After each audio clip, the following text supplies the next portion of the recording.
Go. Down to knee. What's hot? Nothing's hot. Bend over, mask. Mask is off, coming off. And what's hot? Nothing's hot. Legs good. Legs warm, but not hot. Legs good, and up. What's hot? Nothing's hot. Hit the leg. Just in case. Nothing's hot. I always knew there was going to be a lot of stunts in the film from the very first script. We knew that we'd have a really big ending and there'd be a big fight scene. We knew that there was going to be a lot going on, so I called a friend, Carl Covington, to come over and help coordinate. Start running here. He grabs her. I had to move it. That's fine. Let's talk stunts. I'm here with Carl. Who are you?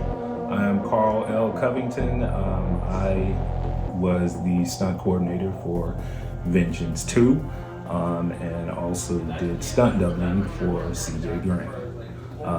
And had an awesome time on set. Can we cuss? Is that okay? Yeah, you can cuss all you want.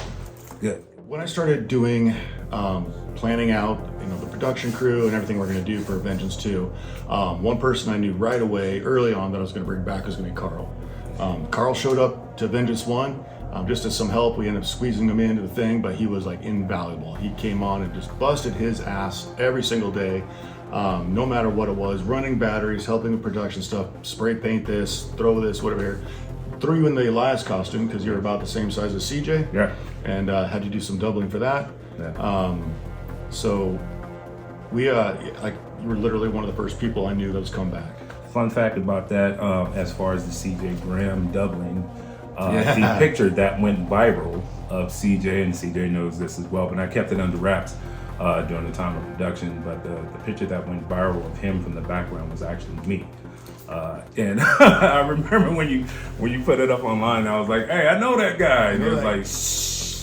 Yeah, it was fun. What's funny about that too is it's your back. Yeah. And it's like you're standing there and you're all like, you got your lats all out and stuff, and you're just looking all big and tough, and, and you got your head kind of turned to the side a little bit. And it looked great. It was a great photo. Yeah. And then we put it online and everyone's like complimenting it. And Ruby, CJ's wife, come on and was talking about it, like and how she great didn't it even looked. know. And, and it was like, oh, look at that sexy back. Or something. So I was like, I can cross this off the list. I have doubled as a 65-year-old. Yeah, and nailed it. You know what I mean? Did a good job it too. was fun. We've been watching, as we're editing over and over and over again, Vengeance 2. Yeah. One of the scenes is the final fight when Forster the cop is fighting CJ, and they knock him to the ground, and then they jump on him and starts punching him. Yeah. It was funny. We were sitting there watching it, and as he falls to the ground, he hits the ground and stuff, and his hair's down, and then starts punching. We had the conversation, like, oh man, I wish we would have been able to see his face more, because CJ took that fall, and to show that his face shows actually him hitting the ground and stuff. That would have been great. Then we were going through the behind the scenes, and with David Darwin, who did a lot of the behind the scenes photography and video. And it was you. It was me. It was That's you. the reason why we couldn't do it. And so I was trying to move my face to the side and things like that just to make sure. But I definitely wanted to edify CJ and make sure that whatever I was doing, not just look good on camera, but it really mimicked his actual movements. So even from Vengeance 1, the reason why I was so memorable or people even think that that's him is because I literally was mimicking a lot of his moves. Even when I had a thought that I would double him, whenever he would walk, I would walk like him. I would make sure I walked like him with the same stance, with the same demeanor, with the same movements, and the same thing I tried to do when I bought it onto this film, because I knew I would be doubling him early. So I was like, okay, I want to make sure that whatever I do, it looks seamless. It doesn't look like it's me, it looks like it's him. I wanted to make it believable. I wanted to make sure that the audience really, that it was sold, and more importantly, that it was believable and that it was real. So we didn't want to do any bullshit stuff. We really wanted to go for it and make it look as believable as possible, regardless of whether it's a fan film or we spent $100 million on it. We wanted to make sure that the audience definitely was pleased with the final product. When Jason first gave me a call, it was really in the infant stages of still writing the script. And he said, hey, I'm writing Vengeance 2, and I was like, man, that's fucking awesome. It's gonna be great. He said, I want to bring you on the project, and you know, I was floored by just the amount of effort that was being put into this, and I wanted to be a part of that.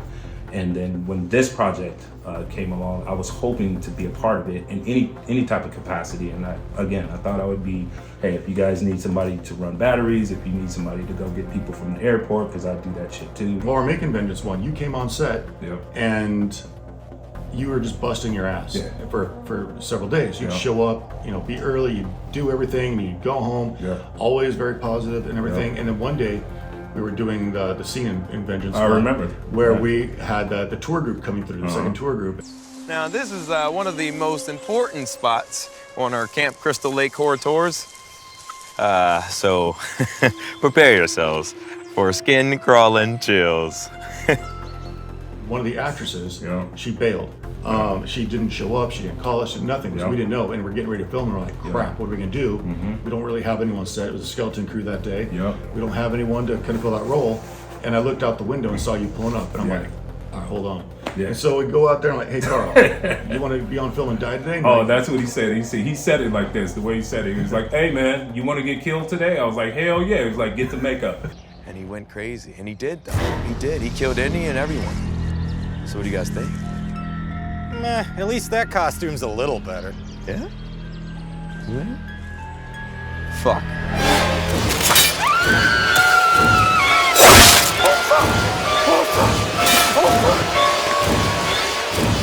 You still came to set every day. You still busted your ass. You didn't say a word about, hey, you know, do you think if I work harder, you can put me in, or put me in, coach?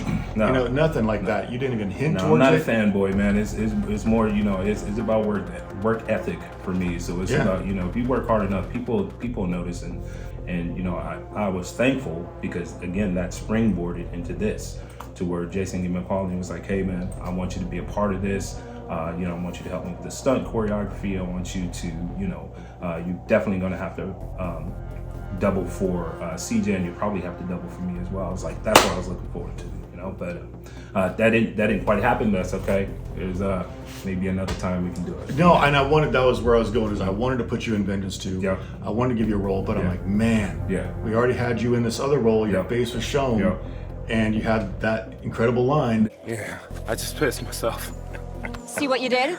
No, I was pissed myself. I almost pissed myself. But you know, but I think that it worked out the way that it was supposed to, because then I was able to just worry about, you know, the overall, like the cast members, to make sure that they were safe, to make sure that we were doing the stunts in a safe environment, that, you know, that it looked believable, but at the same time that we took the time that you were supposed to take in order to make sure that it's done right.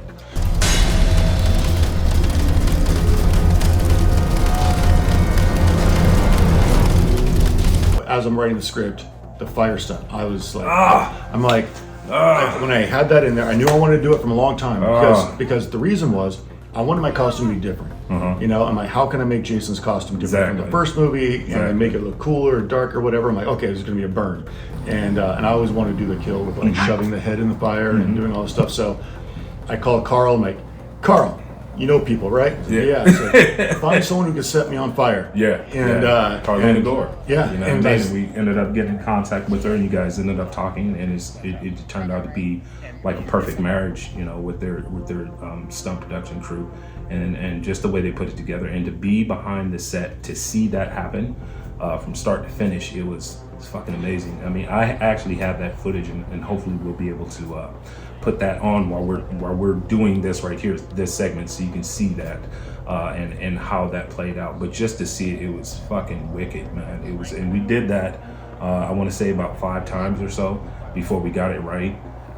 But I even wanted to be on fire until I saw how they did the shit, and I was like, I still want to do it. I'm glad that I didn't get on fire, because out of it, that was brutal, but it was just so impactful. And I think that scene, I mean, because the scene with all of the other campers and everything like that was awesome, especially the first kill with Wyatt, you know what I'm saying, and everything like that. And that kill, I mean, that with the exploding blood cannon, and that was impactful. But just to see Jason walk and be on fire, I mean, that it really set the tone for the rest of the movie. Wait, you did the blood for the white kill, right? Yes, I did. Yeah, yes, I did. That was blood me. of stick. That blood of stick. 3, action. Hit. Oh my camera. That was Almost me. strong to That come was in me. there and, Yeah. and hit So that was me. So Jason was like that, and I was up like this. Spray the blood. And sprayed the blood. That's your blood work. That's why my name is like 30 times. Yep. And the credits is like even the smooth operator. Thank you. Smooth operator, yeah. Smooth operator. Boom operator, smooth operator. Boom operator, smooth operator. So I love having fun with credits. Yeah, 100%. So I wanted to be on fire so bad. Yeah. I was thinking, like, going through my head as thinking it through, like, oh, here's how I could probably do it. I'll just look it up. I'll figure out how to do it. And I was like, no, I want to do it safely. I want to do it right. I don't want to be stupid and end up in the news or end up on something like where Jason Brooks was an idiot. A lot of the whole movie is really predicated on you. You know, it Yeah, is. I mean, that's yes, true. it is the other characters and things like that, but it is the Jason.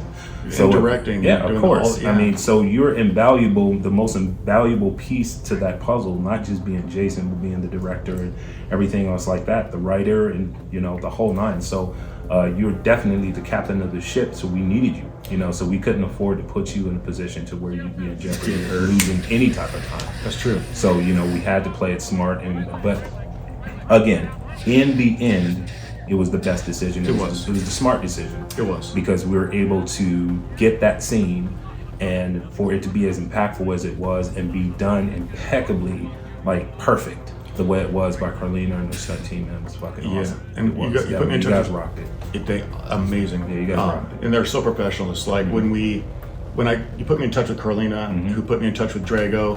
Thanks for having us, everybody. We're just going to go over some safety protocols about how we run our set and then how we also expect you to see us run our set. Their team they've done this a lot. They've done it for a lot of films. They're very experienced. And I talked to Drago too, and I was like, hey man, can you set me on fire? And he's like, no. And he's like, well, we can do this for you. And I'm like, what do you want? And I said, well, I want to be on fire. And I want to shove this guy's head in the fire. And so we talked through the logistics of that. And he's like, do you want an actor in the fire or do you want us? So we talked through the whole thing. Yeah. And then, it's very pricey. It's very expensive to get all the materials, to get the supplies, to get the insurance, to get time, everything. Everything. So there's a lot in it. So we had to back it up and not put 2 people on fire, but just the one. And I was like, are you sure it can't be me? He's like, yeah. We said we could. We just don't have the time to train you and all this stuff. And I was like, yeah, but I'm 6'5", 245 pounds. Yeah. And he's like, we got you. We got all shapes, sizes, colors, whatever. You Yeah, don't so the stuntman, Thomas Marshall. I actually met Thomas on a commercial that we did for the Washington State Lottery when it was rappelling down. So, and Thomas go back. That was one of the first things I did when I came out to Seattle, probably about 7, almost 8 years ago now. But he's actually bigger than him. He's like an inch taller? Yeah, he's like 6'7", dude. 2 inches taller? Yeah, that dude's tall as shit. And he's, so to see him on fire and everything like that, it was even more dramatic because he's even 6'7". Yeah, he's a bigger man, and so to see that, he looks like a damn giant, and it just jumps off the screen, man. It really jumps off the screen. It was weird for me. Like, so we had another costume. We had I had 4 or 5 costumes for this film. A couple that were pre-fire burn and like 3 that were post-fire burn. Yep. And I had some fire burn versions where we had to cut anything that was metal, some of the buttons and different things like that so that there'd be no hot spots. So we got water buckets, we got hoses, we got CO2. We're going to try to put him out with CO2 only so that we can do a reset and not have his costume be wet.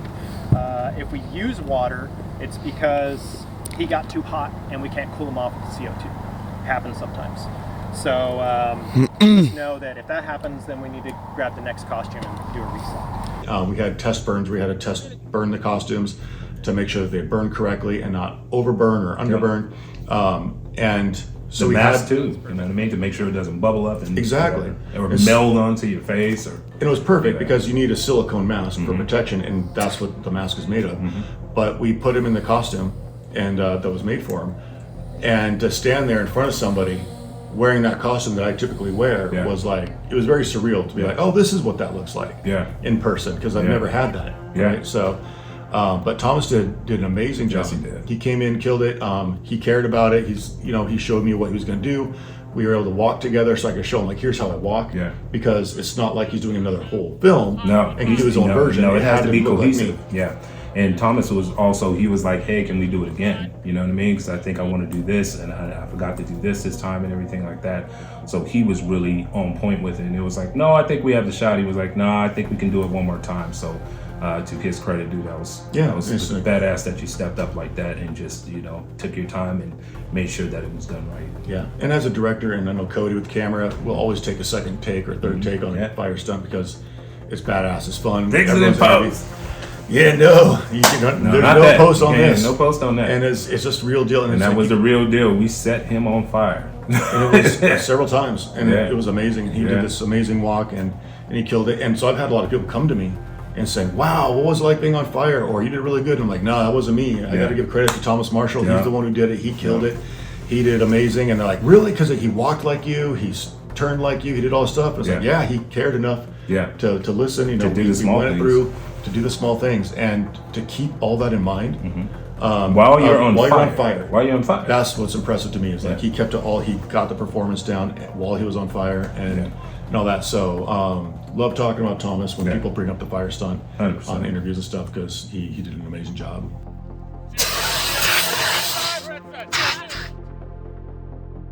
The final scene too, that was also that was a cluster to frame out, to film, because everything was in close. You know, everything it seems like we had a lot of room in that room, but we didn't. You know, when you're talking about the cast and then you're talking about the crew as well, that cuts everything into, you know, like the room. If you was in there by yourself, it would seem like it's a nice sized room, but then when you put like 7, 8, 9 people in there all at the same time, fighting going on the left, fighting going on the right, and then you're trying to film and move and maneuver and catch things and not hit shit and not knock things over while you're trying to make sure that your, you know, like your cast don't break their necks and, you know, hurt themselves, because there's a lot of things in there that was sharp, pointy, and real. So Equipment. Yeah, equipment, everything. Chains, like some of the chains was fake, some of the shit was real.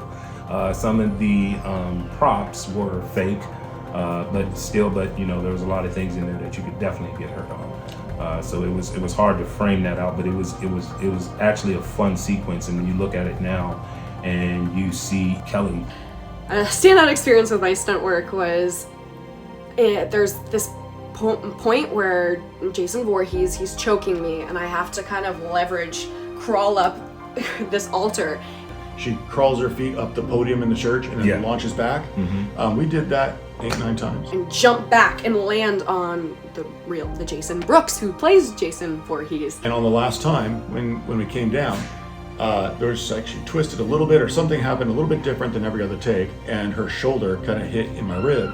Wow. And broke it.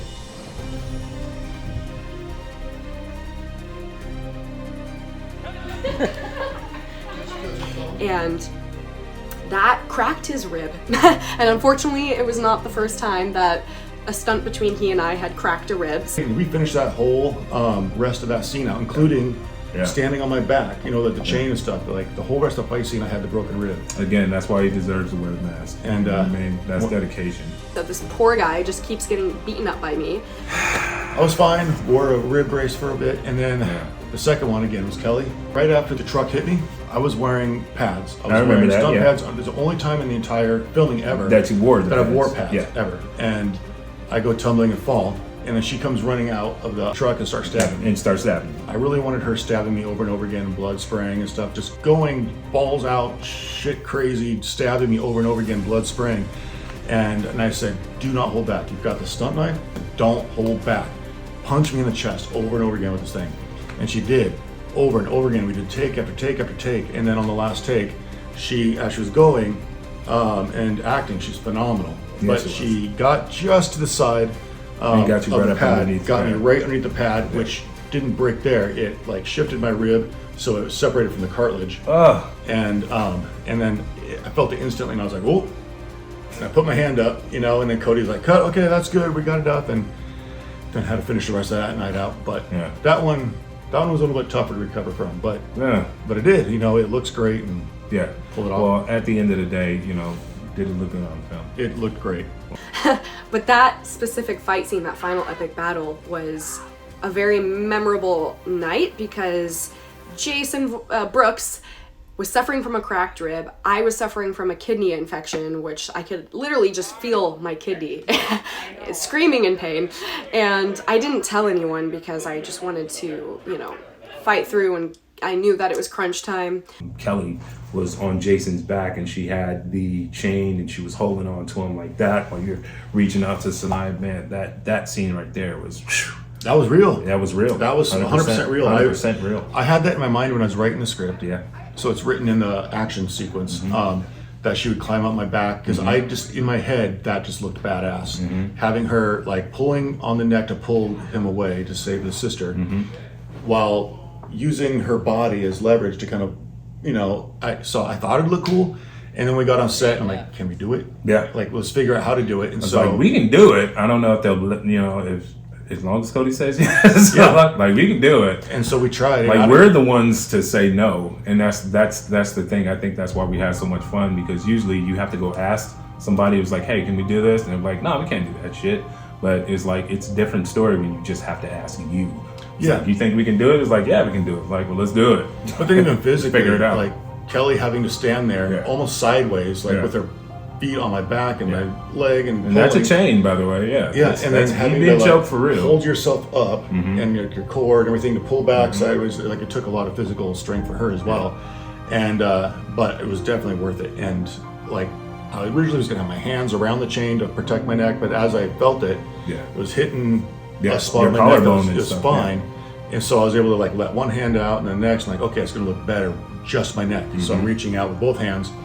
And that shit was just real, and it looked awesome. Jason Brooks, he gave me strength, seeing, man, this guy is continuing filming with a broken rib, not complaining, being badass as usual.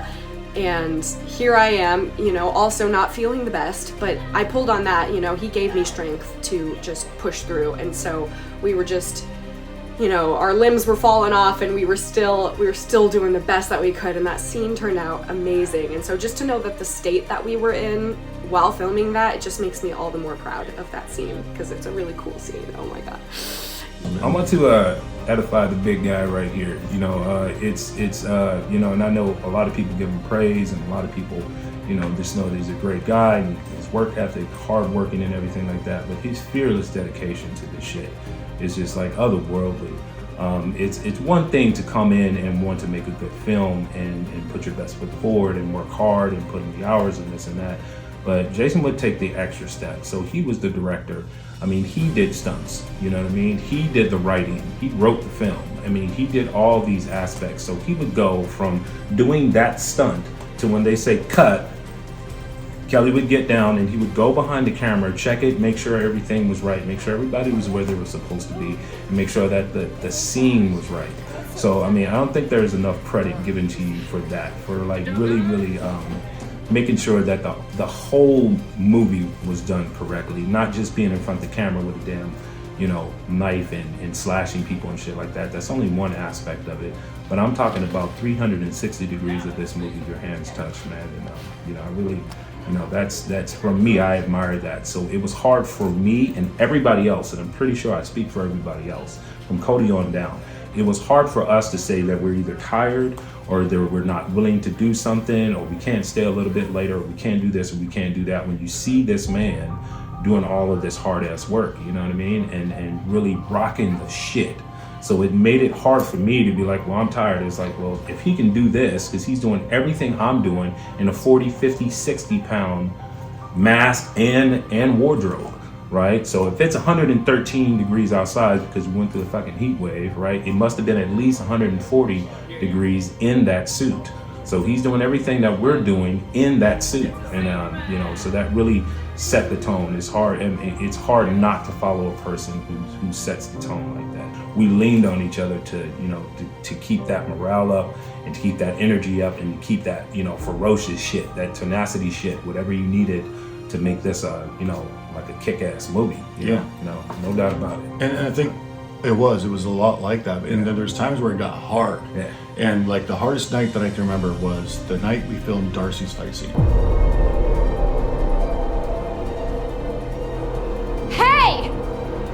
fall! I'm not dead yet! Oh man. Oh That yeah. was- Oh, it ended up with Brent going to the hospital. Well, that was Shout too. out Brent. Shout out to Brent, man. I love that dude. Yeah. Man. It was so great working, shoulder to shoulder with that brother. I mean, we really bonded on that movie, man. And Trying to get him to move out here. Yeah, I missed that dude. We had a lot of conversation going to and from the hospital. Yeah. About him doing that. So he knows me and him. We definitely connected. But fight scene. Darcy's fight scene. I Yes. remember that one like for an hour, 2 Yes. hours, because we didn't have, we had some basic stuff written like Jason Yeah. and Darcy fight, but there's not details because we didn't know what the boathouse was going to look like. Yeah. We didn't know what the layout was going to be, and so we knew that when we got there, we're going to have to go through the entire boathouse, look at what's around, because you don't want to just make a fight where you're punching back and forth, Well, we standing didn't. still. We didn't want it to be corny. No. I mean, period. I mean, point blank. Period. Trim the fat off everything. We didn't want it to be corny. Period. And Yeah. when the first thing Darcy said when I picked her up in the airport is she started talking about the fight scene. She was like, "I was doing Tai Bo, and I've been, lifting weights, and I've been looking for this because this is going to be my scene because I didn't get to fight him, but I'm the one that lasted the longest on screen with him in a fight scene and this and that, and which is she should be proud of. Love Mr. Moss. How you doing?" Oh, yeah. But and we were talking about what she wanted, and I wanted to make sure that she was able to realize that, because this is not just a dream come true for viewers to see her to come back and things. This is a dream come true for her to be able to have that ability to come back and finish that story, put a book into it. Mm-hmm. So she wanted to make sure that she nailed that shit home. So And keep that record going. and keep that record going. You know what I mean? And if you watch the movie, you see what happens. But the fight scene, we wanted to make it okay. We don't want it to be a feeble, the frail woman fighting against Jason, because he's massive. He's a massive, being, undead or whatever, and he's very overpowering. So doing my own stunts as Nikki was a little challenging. So we want it to be like if she hits him with something or she makes him fall back or whatnot, it was believable. So It's got to be something where she can get her hits in. That's right. It's not going to hurt Jason No. because he's been in many other fights, of and if course. you have Darcy suddenly punching him and knocking him out, No. people are going to roll their eyes. Yeah, of So course. it's like, how can we have her get something in so you get to both have all this stuff, and then what's Jason going to do? Get the You don't chain, want to just yeah. kill her right there. Uh-uh. He's going to move on. So we got the people escaping. So it's like this whole dance of what's happening in the room to keep Jason distracted enough to go after the people that's fleeing. And it was like boom, So boom, it's boom, like, boom, boom. boat paddle, So, throw yeah. her into the thing. Okay, but then what happens? It's like, okay, we think she's out of the picture. We Yep. deal with the people over there. Then she's back. Jason, I'm not dead yet. I'm not dead yet. Oh man, I love Yeah. that. That was. Standing up, looking all badass, her hair coming up, it's that rise. You know what I mean? Just to to see that culmination and just to see that happen, man. It's kind of gave me chills. I was in the background. Yeah. And then we had to make her Fist like, pump win.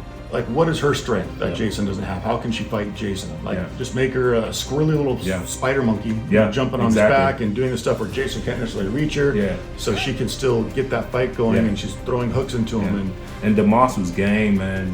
Did her own Darcy stunts. Demoss was game. She wasn't playing. She would not hear of anyone doing any stunt for her. I was a little bit nervous at first because they had all these boxes covered, and I literally was being tossed into the boxes that were covered with this tarp. So No, she had a great time. Yeah, she had a very great time. She made sure. She was like, no stunt doubles. I'm not hearing of it. I haven't done all this work for nothing. Everybody made me feel really comfortable, and it was a really positive environment.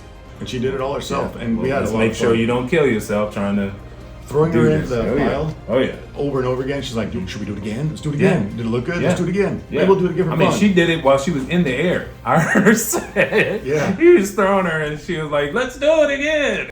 And once Jason Voorhees, threw me into the boxes, I wanted to do it again. So All right. Good job.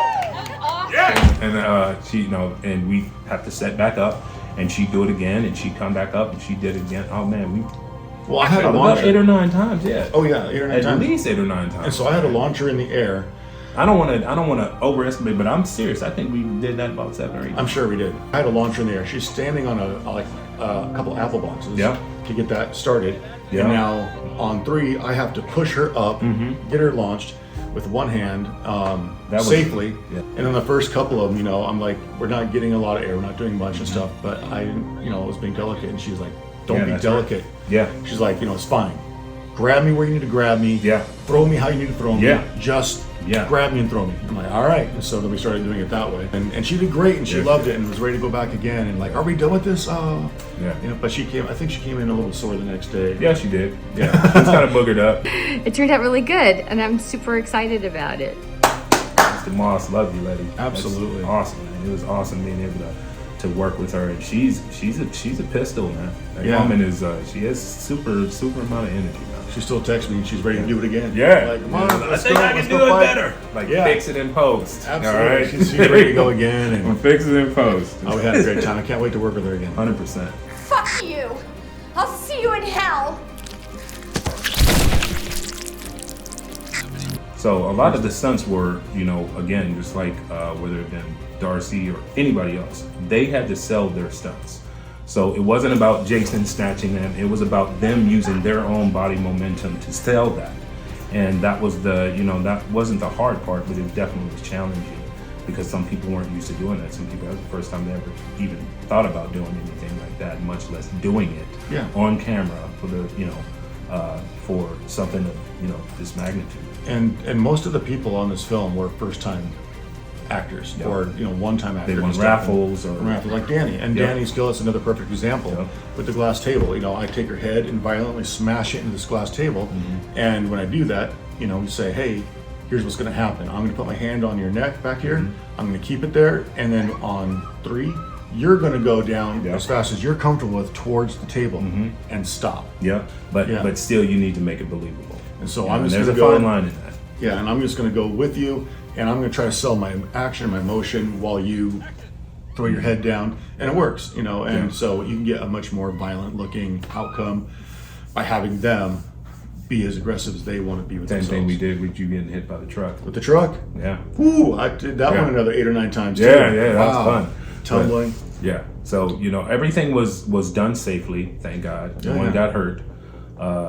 People were kind of sore every once in a while, like for all of us, and I'm glad that so many people, that it was well received. I knew while filming it that there was no way that this was not going to be well received by so many, especially people who are true to the horror genre and true to the Friday the 13th franchise.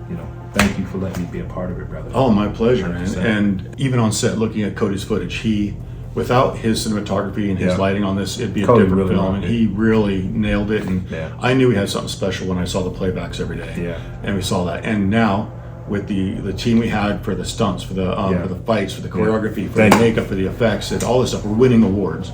Yeah. We're up to like 54 as of now. Wow. Awards for special effects, for makeup, for production design, for producing, for feature film, for best horror, whatever it is. And so I'm really glad that all the work that you put in for fighting and for doubling and for everything in the makeup team and everyone is just being recognized. So again, I really love that. Again, it was a pleasure to be a part of. It's sort of cliche, but it is truly it felt like a family. Just with Tammy and Sean and Sinai Lutzis, the Lutzis family, with Cody and Tina and you and all of the makeup people. I mean, it was really we pulled together as a family, the cast and crew members as well. It didn't feel like there was a separation. The way that group collectively bound together, a lot of them came from Vengeance 1 and to be on this film, we all knew what we could improve on, and that's not a discredit to Vengeance 1 at all. That was a beautiful film, but Vengeance 2, we definitely wanted to kick it up a notch. And I think everybody bought their A+ game. We take the feedback, and people are like, I don't like this, I like this, whatever. I'm like, all right. And we implemented it. They give you the blueprint. Yeah. So it's it's the easiest thing to take the feedback, to be humble about it, to not have an ego and say, I know everything. Yeah. I'm going to give you this, and if you don't like it, then you're lame, whatever. Yeah. So it's I want to learn, and each time I do something, I want to get better and better. So I think the one thing we got to do is talk about the final fight. Let's do it. CJ. Thom Mathews. Thom Mathews as well. So when Thom Mathews came in, And again, to his credit too, he wanted to be involved. So we got a stunt double for Thom Mathews. His name was Calvin McCarthy. He came in from Portland, and for the most part, he really didn't have to do much because Thom Mathews really wanted to do a lot of his own stunts and a lot of things, just like me. I wasn't able to do as much stunts for CJ as I wanted to because he wanted to. He wanted to do those, even though he got stepped on by a horse. I had to tell that story, yeah. Ruby told me, said, I don't want him doing too much stunts because he got stepped on by a horse. And he needed his knee replaced. It was literally grinding. He had no cartilage. It was grinding on each other. He taped up his knee. Yes, he did. Duct tape on before the cross thing, and he was quiet. Yes, he did. Tell me. Yes, he did. Yeah, that was another trooper. Yeah, 100% trooper. And then Thom Mathews had to slam that sledgehammer on his hurt foot. Yes, he did. And I'm like, well, I said we could change feet, and then Cody's like, well, we got to change the camera. Yeah, we have to change the whole scene. Yeah, because we had that scene already. We had that scene already done. And so you just no, do it. Just go for it. And like, it's your hurt foot. We don't need to do it and stuff. Or we can angle it in a way like, just go for it. Like it's gonna fucking hurt tomorrow anyway. Yeah, it's all right. Regardless of what, it hurts anyway. He's like, I have it taped up and everything. Fucking, let's just do it. And I'm like, all right, let's do it. Like, hit the man in the foot, then you heard him. Yeah, and Thom did, and he did. Comes up swinging. Yeah, wham. Yeah, that final fight, and just to see Thom Mathews, I had a chance to see this on YouTube and just to see some audience members, their reaction to seeing him come. This was a huge hush hush thing. Like, I knew about it. I knew about it from day one, but nobody else did. Nobody else did until basically he came to set. I mean, I think it leaked here, but a lot of people did not know about it. And definitely the audience members. So when the audience members, I mean, you're talking about a treat to have Thom Mathews come back for the final scene and just come and save the fucking day, man. That was, come on now. We didn't give the full script out to everyone. So when everyone got their script, it had everything except for up to that point. Yep. And so we didn't give the ending away to anyone. Nobody knew except for the core crew, the director, AD, the camera crew. Because I had wardrobe. I had to script out the fight scene. So you were part of that inner circle. Makeup. I don't think wardrobe knew because they went and bought wardrobe the day of. I bought the old Tommy Jarvis outfit. So I did that, but anyway, it was one of those things. We told everyone the last day of production is on this day. Everybody goes home except for you, and you. Yep. You're staying behind to help us tomorrow. And that's all right. What's up tomorrow? Yeah. Thom Mathews is here. What?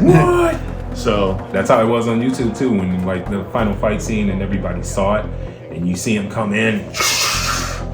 Oh man. Leave my girls alone. Oh my God, man, that was me being a fan again, to see him come in like that, I was just like, that's one of the parts too. Like, fuck yeah. That just like put the nail in the coffin of the movie, that it's gonna be a classic to people who really, really love this genre. And it's great, like Jeremy Brown, who was the director of the first one. Yeah, Jeremy. What's up, Jeremy? He sent me a video, like a Marco Polo video, after he was watching it. He's like, oh, I'm gonna watch it now. And he's watching, he's like, oh, it's pretty good so far, and give me updates once in a while. And then all of a sudden I got a Marco Polo. I opened up the video and he's like, you son of a bitch, you did it.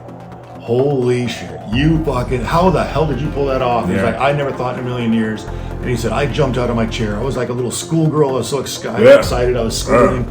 He's like, it was beautiful. And he loved it and stuff. And so he felt like we did him proud, carrying on the film and the character he started in Vengeance 1. So 100%. It was very exciting to hear all the feedback. And Jeremy, and also pretty damn good karaoke singer. FYI. He does. Jeremy Brown is awesome. Drive-by karaoke. He'll have a couple drinks at night. When you wake up in the morning, you'll have a voice message from him singing some song and Welcome to the seance. You can set my soul ablaze. Someday I may on the cry. Come and join the circle. We've been waiting here for days. The candles burn. Well, like a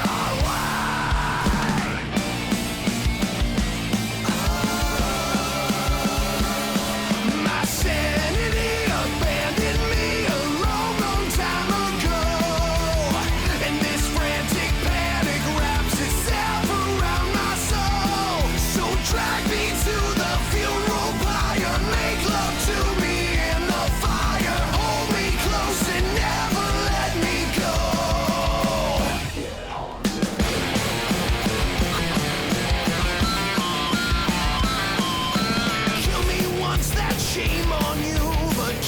twice, that's fine. God, man, you're right. I'm already done. Ashes, ashes all fall down. Now take your place in line. And break the red and break your eye.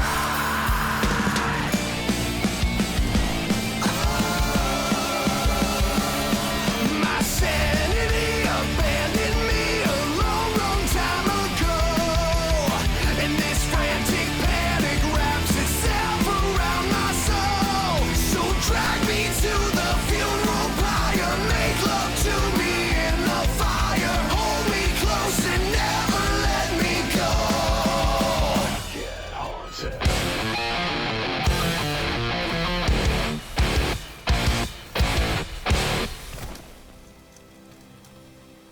Definitely proud to be a part of it. Tremendously proud to have been a part of this initiative. And it's thank you, brother. Of course, man. Let's do it again. 100%.